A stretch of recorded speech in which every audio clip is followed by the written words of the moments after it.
Je constate aussi que dans le monde, beaucoup de familles explosent.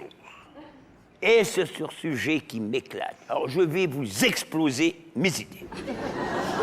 En Europe, la famille traditionnelle, c'est terminé. Comme la famille allemande moyenne d'antan. Alors, la famille allemande moyenne d'antan, le père, 45 ans. Donc, le père, 45. La mère, 39. Le fils, 18. La fille, on a les mêmes sources. Et la grand-mère, un ex-canon de 70. Et jadis, dans notre beau pays, pour se marier, le jeune homme devait payer une dot à sa future belle famille. Ceux qui, hélas, n'en avaient pas les moyens devaient se contenter de vieilles filles dont les parents, ne trouvant preneur, étaient prêts à s'en débarrasser gratuitement, voire même à payer pour.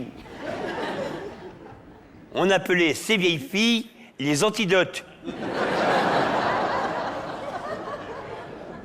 Car autrefois, c'était le jeune homme qui choisissait démocratiquement son élu. Alors, il choisissait son élu, mais c'était son père qui votait.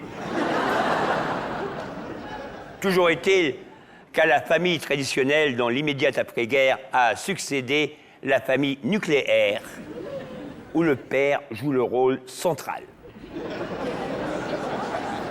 Hélas, la famille nucléaire explose facilement, surtout quand la mère est une bombe.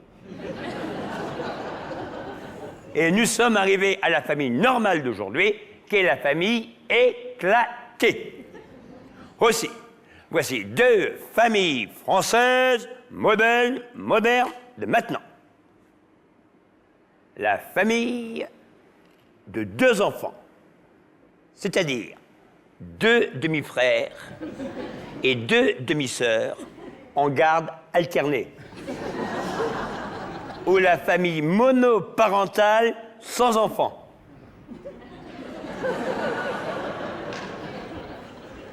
Et le célibataire. Parce qu'autrefois, avant que la pilule ne soit dépénalisée, il y avait beaucoup de familles nombreuses. Mais curieusement, aujourd'hui, ce sont les personnes seules qui sont nombreuses.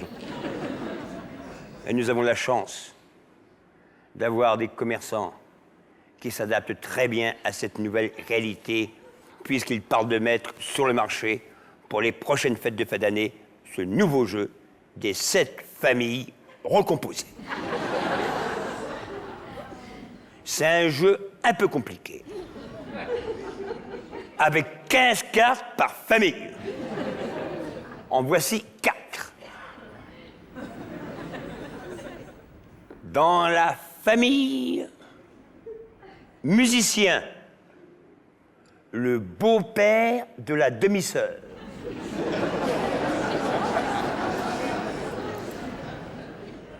Dans la famille coiffeur, le nouveau copain pacsé du grand-père. Dans la famille in vitro, l'éprouvette. Et dans la famille fossoyeur, pioche.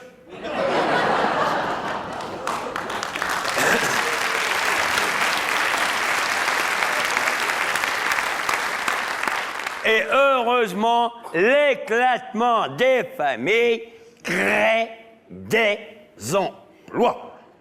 Des villes entières se consacrent au service aux personnes divorcées ou séparées. Des villes comme Aix.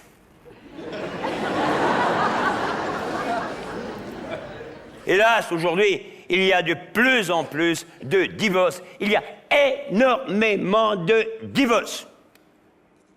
Non, je ne me suis pas trompé, je vous ai prévenu, parfois je bafouille un peu. Un divorce, c'est tout simplement bien un divorce mal prononcé. Le record du monde de divorces par habitant étant toujours détenu par le Kosovo. Il y a, paraît-il, énormément d'ex-Yougoslaves. Hélas, avec tous ces divorces, le pire est à venir. Dans quelques siècles, ce sera le bordel dans les arbres généalogiques. On ne dira plus un arbre, mais une forêt. Ou une jungle généalogique.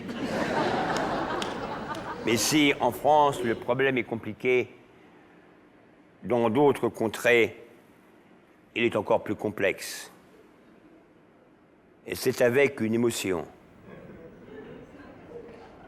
que j'ai du mal à dissimuler, que j'ai une pensée pour ces pauvres familles polygames recomposées.